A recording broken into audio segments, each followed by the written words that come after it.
The topic is regarding the health and hygiene of the society. The previous speaker,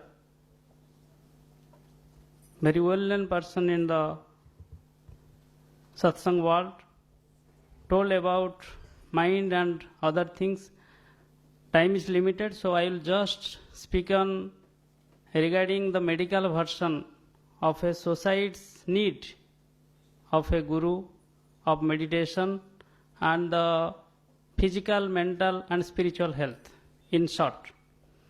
And it will be very good to combine Hindi, English, and Odia for the better emotional feelings and thought and expressions of our love in a better way.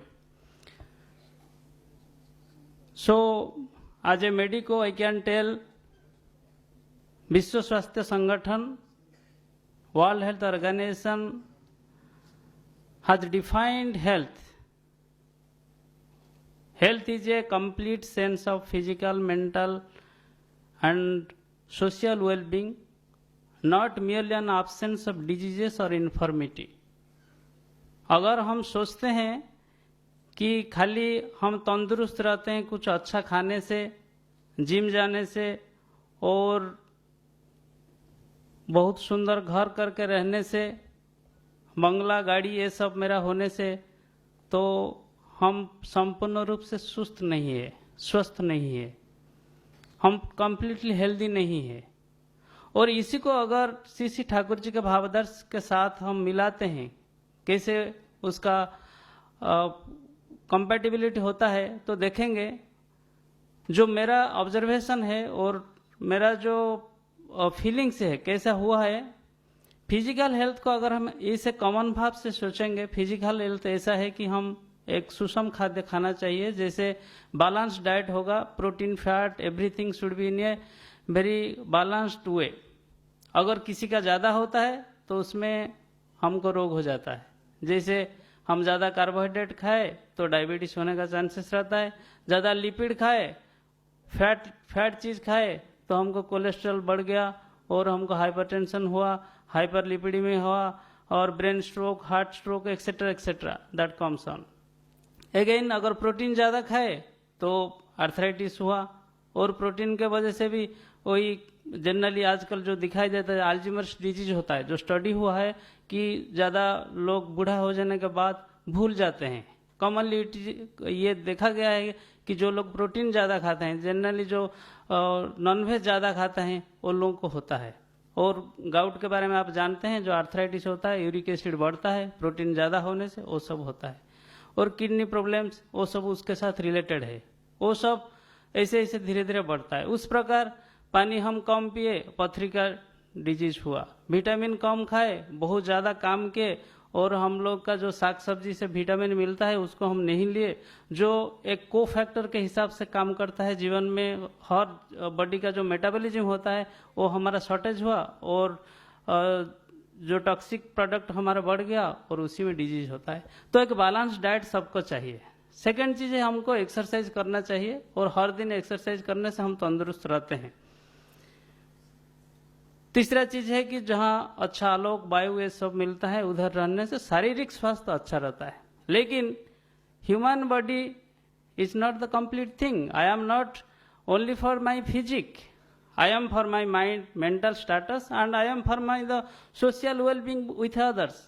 सो अगर मेरा ये सब ठीक नहीं है, मैं सामाजिक भाव से स्वस्थ नहीं है, लोग मेरे को प्यार नहीं करते हैं, तो मैं भी ठीक नहीं हूँ।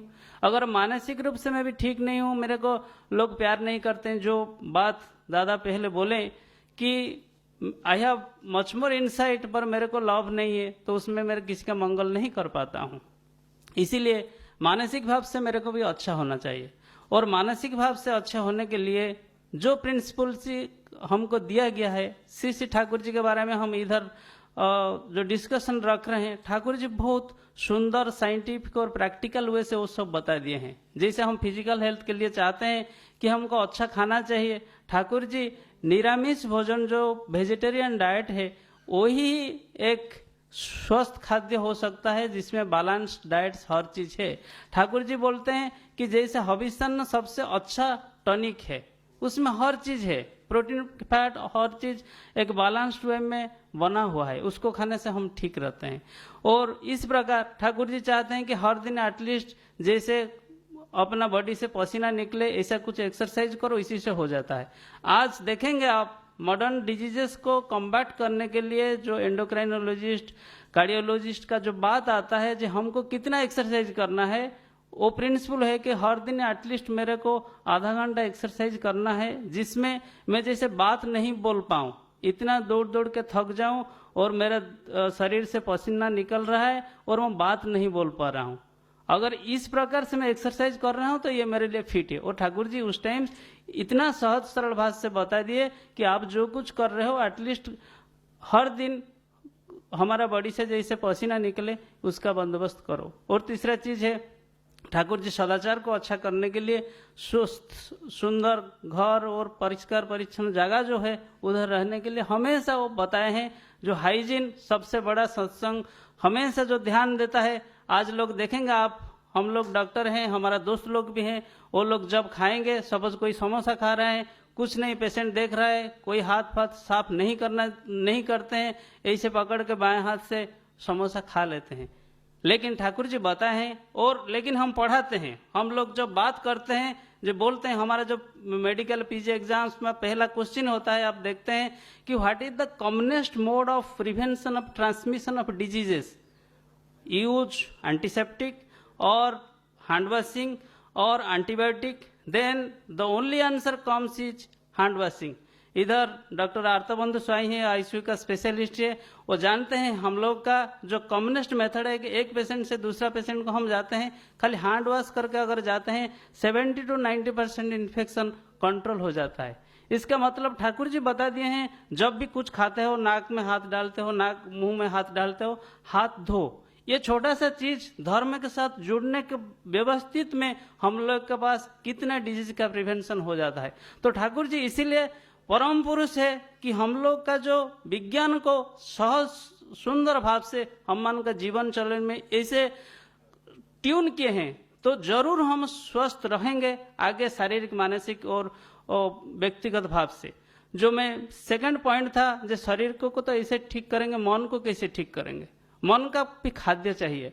आर्य भारतवर्ष का जो भाषा है, मननाथ तारयति इति मंत्र, मन को ठीक करने के लिए कोई रास्ता नहीं है। हम एक न्यूरो स्पेशलिस्ट है, ब्रेन का ऑपरेशन करते हैं, स्पाइन का ऑपरेशन करते हैं। ऐसा कोई दवा नहीं है कि कुछ दवा खाने से मन ऐसे ठीक हो जाएगा, मेरे मन में सुकेंद्रिक भाव आएगा, मैं अच्छा सोच आएगा। दुनिया में ऐसा कोई दवा नहीं है। क्या है, अगर कोई साइकोसोमैटिक डिजॉर्डर हुआ, डिजीज हुआ, वो साइकेट्रिक प्रॉब्लम है, उसको आ गया, उसको हम क्या करते हैं, कुछ दवा देते हैं, उसका जो केमिकल चेंज है उसको ठीक करता है, लेकिन ऐसे ठीक नहीं होता है। और लेकिन आर्य भारतवर्ष जो बोलता है कि मननाथ तारयति मंत्र, मन को ठीक करने के लिए मंत्र का आवश्यकता होता है। और मन को ठीक करने के लिए ठाकुर जी का जो मंत्र है, दो वाइब्रेशनल फॉर्म का जो मंत्र है, सत मंत्र है, जिसको बोलना नहीं पड़ता है, अंदर अंदर मन के अंदर करते करते अपना अंदर में परिवर्तन होता है, वो साइंटिफिकली ठाकुर जी बोले हैं। जैसे न्यूरो स्पेशलिस्ट के हिसाब से बोलने के लिए चाहता हूँ, ये ब्रेन और स्पाइनल के बाहर एक सेरेब्रो स्पाइनल फ्लूइड है जो हमेशा पोषण देता है, ब्रेन और स्पाइनल कॉर्ड का जो नर्व से बाहर को जाता है। तो ठाकुर जी बोल रहे हैं, जो तीव्र भाव से ध्यान करते हैं, नाम करते हैं, there will be formation of ripples in the CSF में एक ढेउ आएगा, जैसे उसमें वाइब्रेशन होगा और वो जो वाइब्रेशन ऊपर जाएगा, ब्रेन का पीछे तक जाएगा, फिर नीचे आएगा, और जो नर्व्स है जैसे lumbosacral plexus, cardiac plexus, pharyngeal plexus और नर्व का न्यूरल प्लेक्सस, वो सब इलेटेड होगा। तो अपने आप शरीर स्वस्थ होगा, पेट का रोग ठीक होगा, भाषा हमारा मधुर हो जाएगा, मेरा कार्डियक स्टेटस ठीक होगा, ब्रेन का स्टेटस ठीक होगा, मेमोरी पावर इंक्रीज होगा। ये सब धीरे धीरे देखा जाता है, अगर हम करते हैं वो फल हमको मिलता है। तो मन को ठीक करने के लिए मन का जो खाद्य होता है, मन कहाँ है वो, इसके बारे में हमको जानकारी जरूरी तो नहीं है, लेकिन मौन है इसीलिए हम है, ये तो जरूर है। एक ब्रेन का कोई जगह है जो कंट्रोल करता है हमारा सोच को, इसको हम सोच सकते हैं, वो मन है। और एग्जैक्टली कहाँ है वो नहीं पता पड़ता है, लेकिन हम मन को ठीक करने के लिए ऐसे ऐसे करना चाहिए। मन के लिए खाद्य चाहिए। दूसरा चीज है, मन को ठीक करने के लिए एक्सरसाइज चाहिए। जैसे शरीर के लिए एक्सरसाइज चाहिए, मन के लिए एक्सरसाइज चाहिए, नहीं तो मन ठीक नहीं होगा। मन के अंदर पॉजिटिव सोच नहीं आएगा। और मन को ठीक करने के लिए ठाकुर जी बहुत सुंदर भाव से बोले, कोई चीज को अच्छा से ध्यान से सोचने को ही ध्यान बोलते हैं, मेडिटेशन बोलते हैं। उसको एक्सरसाइज वही है, कोई भाव को सोचना है। अगर मैं चोरी के बारे में सोचूंगा, अगर किसी को मारने के बारे में सोचूंगा, मेरा नर्व से ऐसे इलेटेड होगा, ऐसे काम करेगा। अगर मेरा सोच ऐसा होता है कि मैं जिनके बारे में सोचता हूँ वो दुनिया से सबसे सुंदर है, दुनिया से सबसे ऐश्वर्यवान है, उनके पास सबसे ज्यादा लव है, उनके बारे में अगर सोचूंगा, वो सब गुण, वो सब कैरेक्टर्स मेरे अंदर आएगा और उसी से मेरा मन हमेशा पॉजिटिव थॉट में रहेगा। जीवन में हम लोग हमेशा चाहते हैं प्यार, लव, ये सब चाहते हैं, लेकिन कोई स्टैटिक प्यार नहीं चाहता है। प्यार भी डायनामिक और स्टैटिक होता है। जैसे मैं किसी को प्यार करता हूँ और वो मेरे को प्यार नहीं करता है, तो मैं स्टैटिक हूँ, मेरा जो लव है वो स्टैटिक है। तो डायनामिक लव के लिए क्या होता है कि दूसरा मेरे को प्यार करे। और इसीलिए भगवान जब मनुष्य रूप से आते हैं, जिनके साथ हम बात कर सकते हैं, जिनके बारे में हम सोचते हैं, वो हमारे बारे में सोचते हैं, वो लव सबसे ग्रेटेस्ट होता है, डायनामिक होता है। तो इसीलिए ये बोला जाता है कि beware of those whose god is in the sky. And आज हम वही देखते हैं कि वो जो प्रैक्टिकल लव होता है, और अगर कोई गुरु के ऊपर जो सबसे बड़े होते हैं, जिनके पास हर चीज, हर गुण होता है, जैसे आज आचार्य देव को हम देखते हैं, आचार्य देव के साथ बात करते हैं और उसी के साथ हम उनके बारे में सोचते हैं, ठाकुर जी के बारे में सोचते हैं। वो मेडिटेशन के तरफ से, लिविंग आइडियल जीवन में रहने से हम लोग का माइंड ठीक होता है, माइंड का एक्सरसाइज होता है। और तीसरा चीज जो मन को ठीक करने के लिए, जैसे शरीर को ठीक करते हैं, हमारा स्वस्थ आलोक और वायु चाहिए। इस प्रकार मन के लिए सत्संग का आवश्यकता होता है, जहाँ सब लोग का मंगल विधान के बारे में बात किया जाता है, जैसे इससे अच्छा डिस्कशन होता है। तो बहुत बड़े बड़े हस्तियां इधर हैं जो आप लोग के बारे में बोलेंगे, आप लोग का स्वस्थ शरीर और लंबी आयु के बारे में श्री ठाकुर जी को भावदर्श को लेकर आपके आगे रखेंगे। सर्वश्रेष्ठ अंत में आप लोग का सुदीर्घ इष्टपुष्ट जीवन के लिए परम प्रेम श्री ठाकुर जी के पद प्रांत में प्रार्थना पूर्वक रहता हूँ।